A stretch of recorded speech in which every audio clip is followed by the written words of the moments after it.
Welcome to my YouTube channel. My name is Sakshi Gangwar. आज का हमारा टॉपिक है मेजरमेंट ऑफ सेंट्रल टेंडेंसी।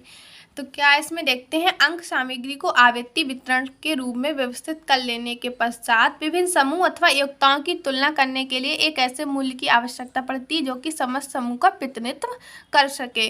जो क्या कर दी हमने कि अंक सामग्री है जो हमारी, उसको आवृत्ति वितरण के रूप में व्यवस्थित कर लेते हैं पहले हम अंक सामग्री को।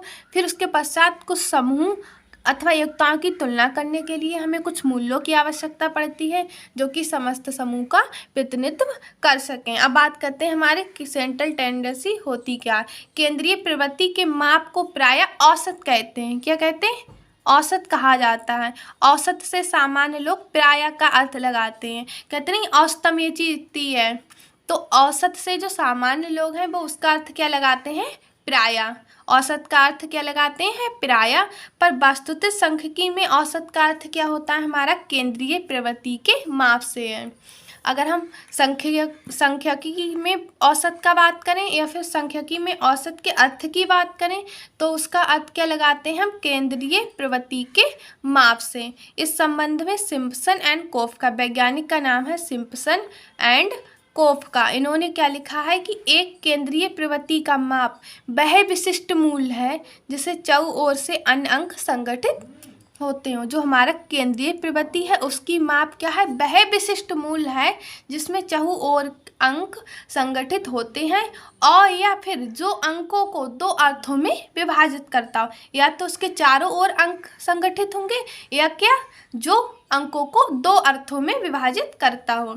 अब दूसरी डेफिनेशन है हमारी रॉस के अनुसार। डेफिनेशन जैसी है वैसी लिखी जाती है, इसमें कोई भी चेंज नहीं करना होता है। फिर हमारा केंद्रीय प्रवृत्ति का मान वह मान है जो कि सारे आंकड़ों को श्रेष्ठतम प्रतिनिधित्व करता है।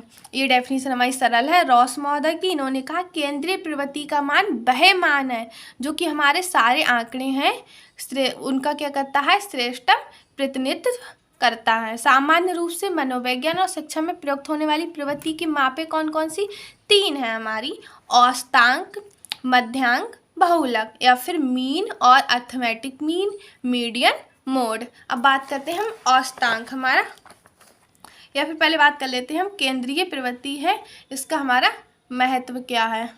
तो क्या है? केंद्रीय प्रवृत्ति के मान द्वारा हम किसी समूह की विशेषता का आकलन कर सकते हैं।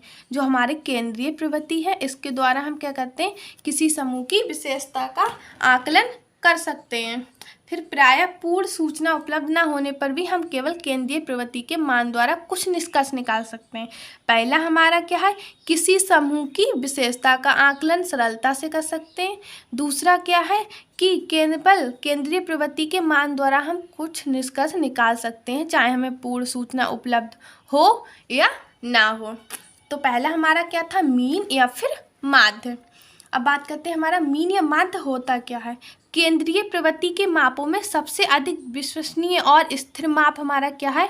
औसतांक या फिर मीन। जो हमारी केंद्रीय प्रवृत्ति है इसके जितने भी माप हैं उनमें सबसे विश्वसनीय और स्थिर माप किसका है? हमारा औसतांक का, या फिर इंग्लिश में से बोलते मीन।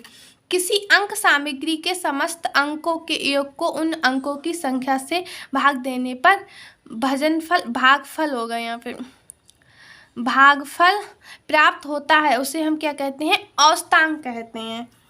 अब बात करते हैं कि इन्होंने जो लिखा है इसका अर्थ क्या है, इस फार्मूले के हिसाब से समझेंगे हम। तो सिम्पसन एंड कोफका के शब्दों में क्या है हमारा? Sigma F X upon N.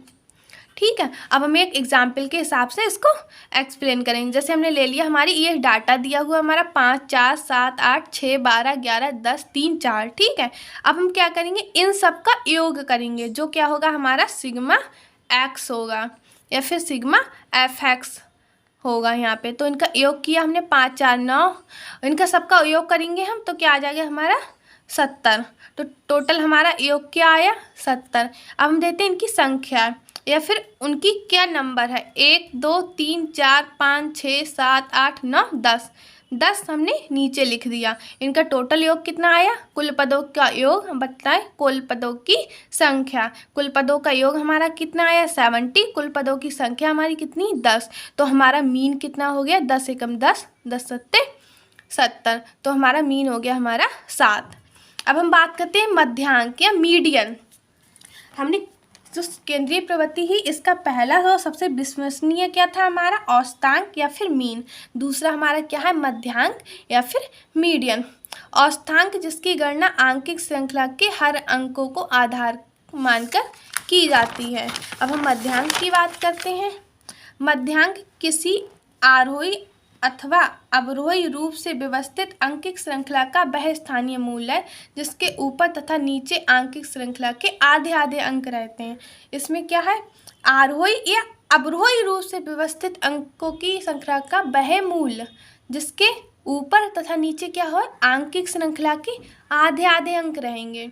एक वैज्ञानिक है गुल्फर्ड, इन्होंने कहा है मध्यांक किसी मापनी पर उस बिंदु के रूप में परिभाषित किया जाता है जिसके ठीक आधे के सेज या मतलब ऊपर और नीचे दूसरे आधे के सेज होते हैं।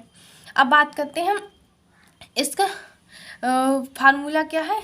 मध्यांक का हमारा n+1/2 एथ आइटम या फिर टर्म, जहाँ n क्या है, प्राप्तांकों की संख्या है हमारा। निम्नलिखित आंकड़ों के माध्यम अब हम डाटा लेंगे, डाटा के माध्यम से मध्यांक को निकालने की कोशिश करेंगे कि इसका हमारा मध्यांक कितना आएगा। तो हम देखते हैं, सबसे पहले 15, 8, 9, 7, 11, 13 हमने डाटा ले लिया है। अब क्या करते हैं, हम इसको आरोही या अवरोही क्रम में व्यवस्थित करेंगे। तो हमने व्यवस्थित क्रम कर लिया, 7, 8, 9 मतलब छोटी संख्या, फिर उससे बड़ी, फिर उससे 7, 8, 9, 10, 11, 13, 15 इनको व्यवस्थित कर लिया। अब n बराबर कितना आया हमारा, 1, 2, 3, 4, 5, 6, 7। अब हम क्या लगाएंगे, सूत्र n+1/2, फिर n कितना है हमारा 7 + 1/2 हो गया हमारा। और फिर कितना है 7 + 1 बराबर 8/2, 8 एकम 8 सॉरी 2 एकम 2, 2 दूनी 4। कौन सा आ गया हमारा, फोर्थ आइटम।